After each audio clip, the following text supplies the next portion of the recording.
thought I was so clever when I put a towel over the berries I had in 2 bowls so they could thaw without Jim picking at them.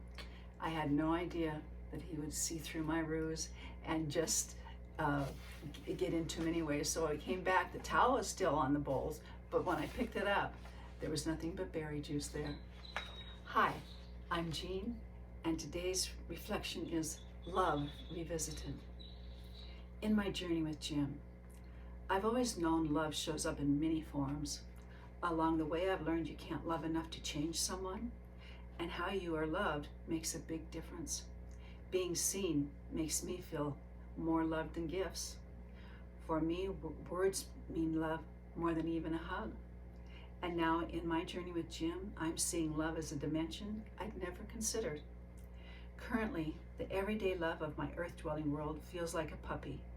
It's joyful and interactive. It grows as life unfolds. I feel this love when my friend makes a special batch of body butter for Jim. I lean into it when my brother-in-law drops by and gives me a bear hug. It fills my heart when my daughter texts me to share her exciting news. There's another kind of love that feels like an energy hug with those who no longer share my days. It's a golden thread weaving into my experiences. Through memories, this love feeds my soul. Digging for earthworms with my dad, swimming with my high school boyfriend, and giggling under the covers with my sister long after we're supposed to be asleep. Those continue to soften my day. In Jim's realm, love is feeling like a life jacket. It's present and holds me up when I'm floundering, but I'm aware love isn't the force taking me forward. When I try 13 different options to see which show Jim wants to watch, I stay calmly with it because I know I have the power to make a difference, and that's how I want to use my personal power. When I notice a pear tucked under the corner of a chair, I'm comfortable picking it up because I know Jim and I are doing the best we can in any given moment.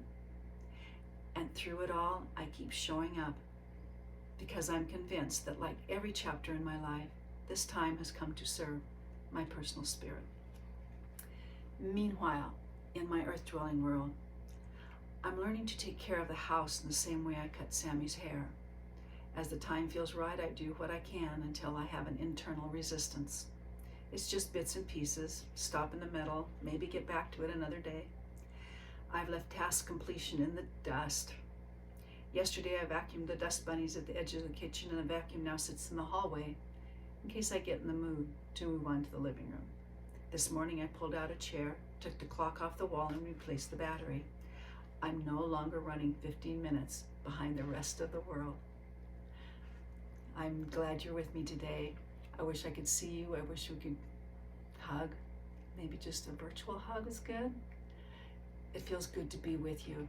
I hope you stay with this circle, and if you want to continue, you can hit the subscribe button below and join me every Thursday. I'll be putting up a new one as I continue to read in this book. If you are a reader though, and you would like to be reading, you can go into the description and find a link to Amazon. And if you have thoughts about what you're experiencing or what you're having happen in your life, I'd love it if you'd leave a comment.